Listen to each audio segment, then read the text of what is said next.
My character is the comic relief in the game, Sir Cadwell. He's a kind of Don Quixote character. He loves battle. He loves to go on a quest and to try and help helpless maidens and all that kind of thing. And he loves fighting, but he never seems to be the slightest bit scared about it. He regards it as a great game. And if he is wounded, then he's incredibly brave about it, in a British sort of way. This is the second worst. No, this is pretty much the worst thing.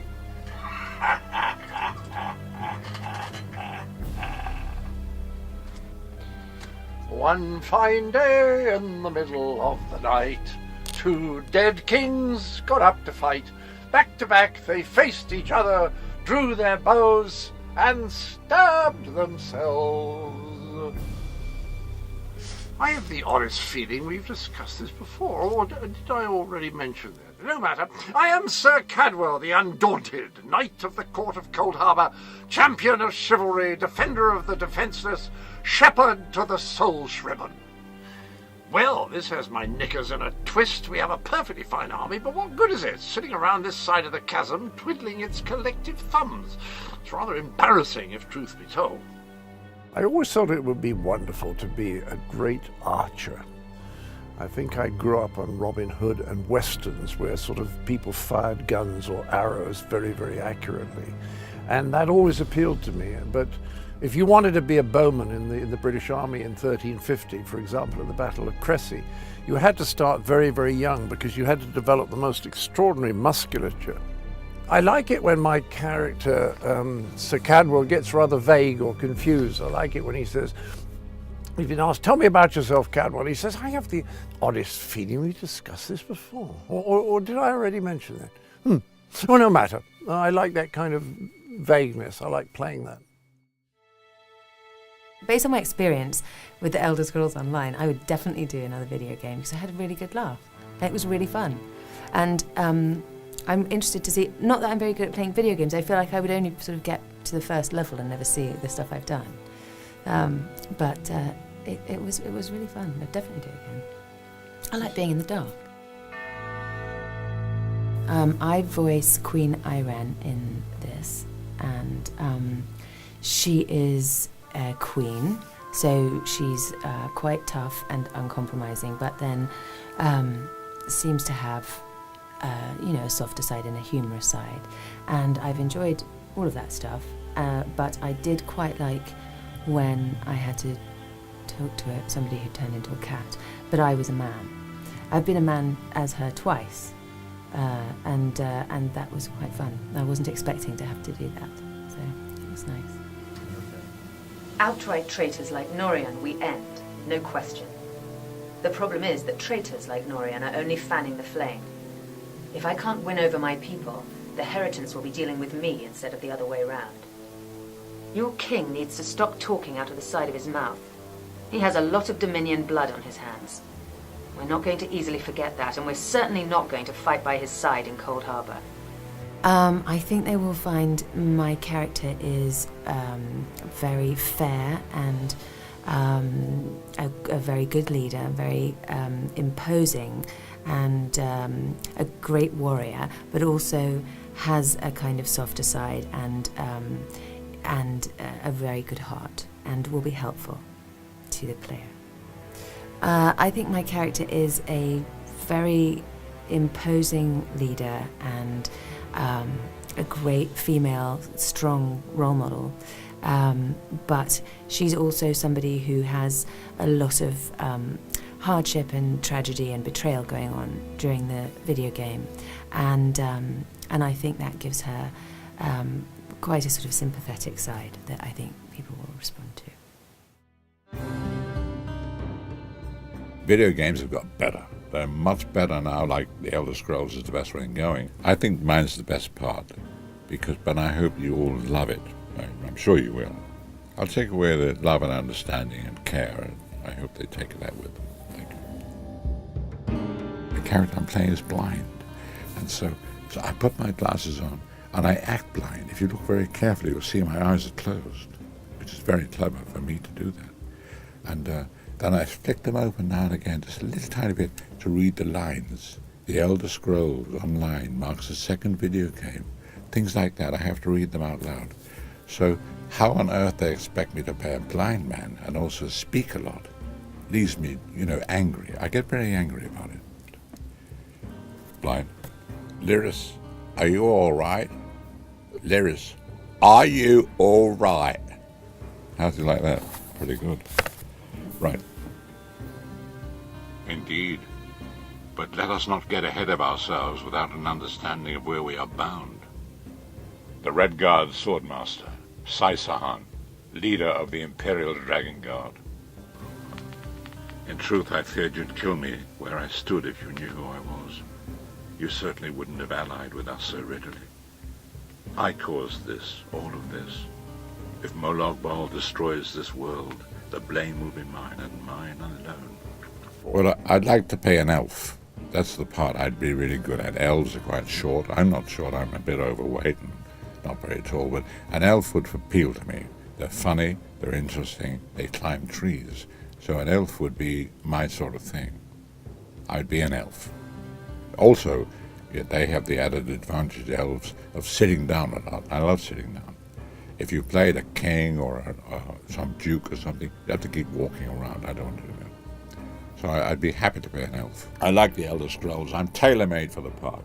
And I'm used to playing blind men. I always play blind men. I enjoy it very much. The character that I play in the Elder Scrolls is called Abnathan. The best way to describe him would be supremely confident and arrogant. A man who clearly has a very, very high opinion of himself and a very low opinion of others, which is even more crucial. There's this ongoing sense of him being very sarcastic and very aloof. He doesn't quite believe that anyone can be as powerful or as strong or as decisive as he is, or as they need to be. So there's always this little tension of trying to, he's very sparing with his compliments, but very generous with his sarcasm. I know more about the Daedra than any man or mer alive. For good or ill, my family has always kept ties with the forces of oblivion, and this much I know. One cannot kill a Daedric prince. But we have the Amulet of Kings. So, we're to stumble blindly into the catacombs beneath a crumbling ruin abandoned for an age. Lovely. That bearded idiot swordmaster will lead us straight into a trap, no doubt. It's my small-minded nephew, Jabad. The lad was petty and cruel for the enjoyment of it. I always suspected he'd meet an untimely end. Leave him to his fate. It's kinder than he deserves. And then what? I've no idea what will happen to you. Apotheosis? Disintegration? Too many unknowns and not enough information. But if you defeat Molag Bal and survive, your soul and the soul of every other surviving vestige should be restored. The Amulet of Kings is a relic of Akatosh, the dragon god of time. His powers embody the qualities of perseverance and invincibility, while promoting the virtues of duty, service, and obedience. Make of that what you will. One of the big elements in the character is that he's very, very, sort of very pompous and very arrogant, but he's actually very funny, and his sarcasm and his kind of sort of dismissal of other people can be really. I mean, there's one line where he's talking to Lyris, and he says something like, in a very kind of understanding and supportive and sympathetic way, he says, something like, I understand this must be very hard for you, Lyris, but don't be an idiot. Something like that. And it's just that, I'm paraphrasing because I can't remember the line now, but it was the turn of phrase that because it started off so kind of like he was just about to give her a hug, and then it turns into this kind of like wonderful slap in the face, and it was that way of just turning within a line, turning everything around like that was very indicative of him. But that line in particular, it must be very, as hard as it might be for you, Lyris, don't be an idiot. It kind of made me laugh. The character I play in the Elder Scrolls Online is King Emeric, and he's a good guy, generally speaking. What's cool about him is that he's not uncomplex. He does have his bad days, and he gets into all kinds of moods. But he's generally within the context of the Elder Scrolls Online, he is a good force in the world. He has some funny lines. He's not just some king guy. He also is a human being, and he has some funky asides to make. And he is the king of all Rivenspire, and he's a pretty cool guy in my view. I'm not just defending my character, I actually believe that. He's he's a serious hands-on king. He doesn't hang around in throne rooms telling other people how to fight battles. He's out there, he's on horseback, he's getting bloody. He doesn't fool around, and he's never lost a battle, as far as I know, which just right there is pretty cool. I will not wager the future of my people on the word of a snow barbarian and an adolescent female. I fear for Tamriel's future if either of you were to sit upon the ruby throne. This crown, one day, I will throw this crown in a lake. This crown was probably great for my grandfather. This crown looks tawdry. Why can't they shine it up now and again? Everyone's so scared to touch the crown. They could at least clean it.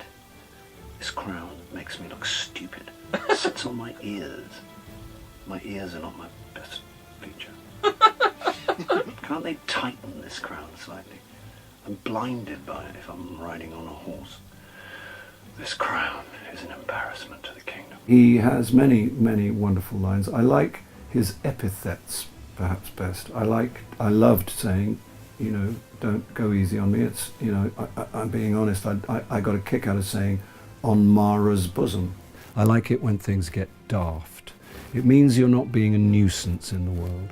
It means you're doing something actually in a kind of, funky way that's useful, and you're not, invading Iraq. So I'm hoping they come to me with a warm feeling. And I hope that by the time they leave, they feel a whole lot better. I say encouraging stuff. I point them in the right direction. I don't sell them any nonsense. And I'm generally on the player's side. And it's also part of my job, I have to say, that if they do anything wrong in the game, I get to tell them. But then it's tough being a king. And the crown doesn't fit, because my great-great-great-great-great-grandfather apparently must have had a very small head. So I get a lot of crown aches. I like the variety of things you have to achieve vocally. I like the fact that it's concentrated into a relatively short period of time. I've had a very pleasant time working with the people here. I'm in Paris, I have to come clean, and it's a beautiful summer's day. The character that I'm playing in the Elder Scrolls, or as we like to say, the Scrolls. Those are that as a part of the family, Well, of course, I am playing an arch-villain, and but as I always say, a piece is only as good, often, as its villain. And I think this one is particularly nasty, actually. I think he's going to beat up the player of the game quite nicely. And by the way, he's not really very polite, which I do like about him. I'm from the north of England. We're rather gruff in the north of England, and I like that. No nonsense, right to it. But does he have a heart? Of course he does, yes. I mean, a villain without a heart would be a sad, sad thing. So we try and give him some vulnerability. I don't quite know what it is, and do I enjoy playing them? Of course I do. I mean, I'd much rather play the heavy than the hero. Submit to the will of Molag Bal. Fall to your knees and worship me. I don't need to kill you. I just need you to wish you were dead. I grow weary of your games, Meridia. I grow weary of your games, Meridia. I am God of Oblivion. You are less than nothing. I will have you, Vestige. Pathetic prophecies and trinkets of holy powers are fleeting. I am immortal. I am undying. Your world will drown in blood. All of Nirn shall be mine. I would hope, though, that people will go, wow, that guy was pretty cool. I don't want them to emulate what he's doing or saying even, but just, you know, he's got to be this threat and you know, I hope there's a little bit of humor there somewhere. He's one of those characters. He's really a beloved and sweet guy underneath all that. Your black heart pleases me, mortal. I'll leave you with a gift. And one day, you will repay me with your soul. Yes, well, the character that I'm playing in the Elder Scrolls is Molag Bal, or Little Mo for short. He's actually, how can I put this? He's I hate to use this word, but it's the only word that really describes him, a demon god. I think that actually video games, they lend themselves beautifully for movies, don't they? There's a lot of them about. I'm Malcolm McDowell, and we've been working on the Elder Scrolls, and I'm playing the part of Little Mo. He's an evil bastard.